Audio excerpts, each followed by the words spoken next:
This one, I think, will not take long. I had not actually planned on sending something out today, but just decided to spur the moment. It's quite personal. And the primary thought that I received today, I'll tell you right now, and that is, don't focus on what you can get out of your work. Focus on what you can give to it. So if you don't have much time, you can cycle off right now, but I will tell you a little bit more from a personal perspective. There are seasons in life, in our lives, sometimes when things are going better, and then other times when things are painful, circumstances arise that are painful. I don't need to go into details, not mine to tell, but that will sometimes prompt me to have to think through, what sorts of things shall I do? What sorts of things shall I not do? What kind of things, if I do them, might create harm or stir up trouble? And so that journey and thinking, no, maybe I shouldn't do that, can easily prompt a kind of self-pity or martyrdom in me. And I'm particularly skilled in those dynamics. I remember Pete Wagner from Fuller said one time, he would talk a lot about spiritual gifts. And in the great love chapter, 1 Corinthians 13, it talks some about gifts. Though I have the gift of tongues, can speak in the tongues of men and of angels, or have the gift of faith, or the gift of knowledge, but have not love. And one of them is, if I give my body to be burned. And so Pete Wagner said, based on that, some people believe that there is a spiritual gift of martyrdom, but that's the gift that you can only use one time. No. I've used the spiritual gift of martyrdom many times. Poor me. So I can be thinking about that and tempted just to go down that road and be gripped by that in real deep ways. Probably don't surprise you if you know me, but I can feel myself held by them. And then God can give just helpful thoughts.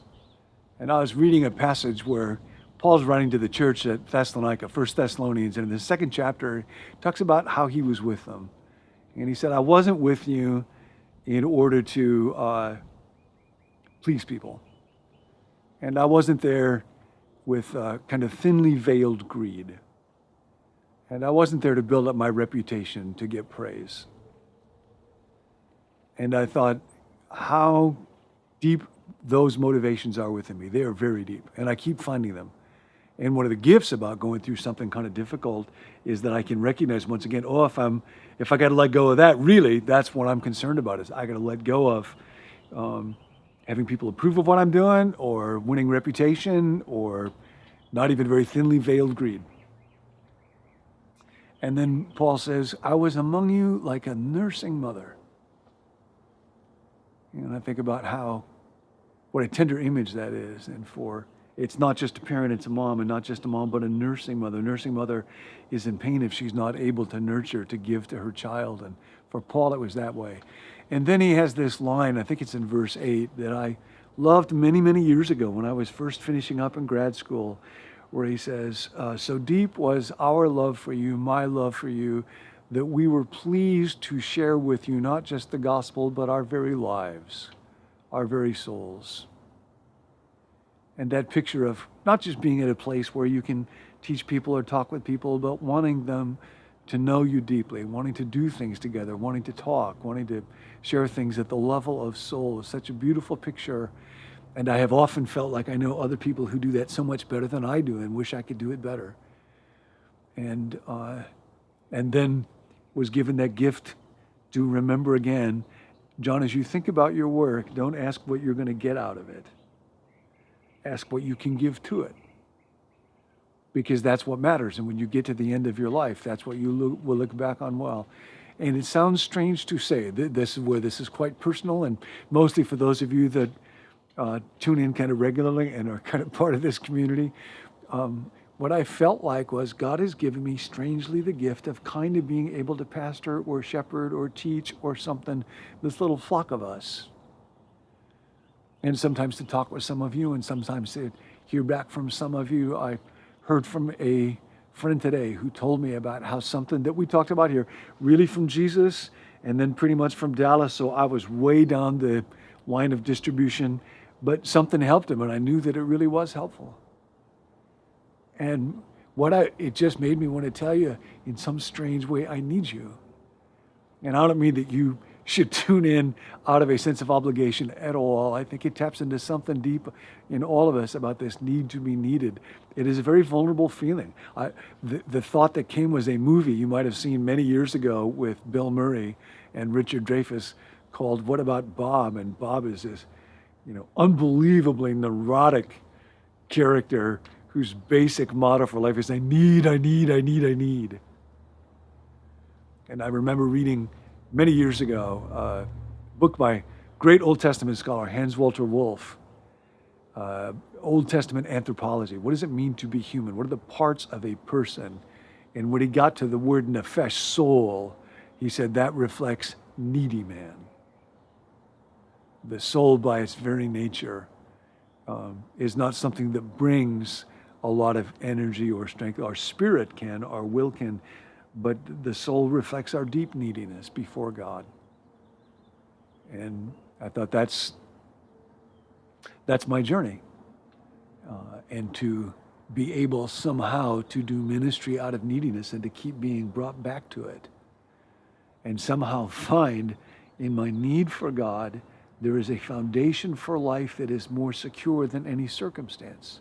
And anytime circumstances start to get shaky again, and sometimes they do, it brings me back to, where can I find a place to stand? And then it's, oh yes. And ironically, paradoxically, somehow in my neediness, I am brought back to firmer ground than in my strength. I was thinking also in the movie, What About Bob? He starts with this little kind of self-help baby step approach to therapy. He ends up with death therapy. That's where the movie ends up, death therapy. And that's kind of where Paul ends up. For you died, for you died, for you died. And your life is hidden with Christ in God. And Jesus himself, we are reminded this time of year, on the Thursday of what is called Holy Week, sometimes called Maundy Thursday, from the Latin word that's involved in serving and washing, because that's what he did. Just saw there was this need, and I could help you with this. I loved you so much that I longed to be with you like a nursing mother, like a foot washing servant. So thank you that we get to be doing life together. Thank you that we get to learn from each other, and somehow, where two or three of us are gathered, somehow, even electronically, Jesus is present. Thank you that we learn together that out of death comes life. And today, as you walk through the day, whatever it is that you have to do, don't ask yourself, what can I get out of this? Just, what can I give to it? For we loved you so much that we were pleased to share with you not only the gospel, but our very lives. Hi, I'm Tim. Thanks for joining us here at Become New. We hope that these videos help you to grow spiritually one day at a time. If you'd like to find more resources, you can go to our website, becomenew.com. There you can sign up for the daily emails that go along with each video. You can access our full library of videos there. And you can let us know if you're interested in some of the upcoming leadership resources that we're working on right now. If you've got a prayer request, we would love to pray for you. You can text us that request at 855-888-0444. Our team meets daily, Monday through Friday, to pray for those requests. And so thanks for letting us come alongside you in your spiritual growth journey. We'll see you next time.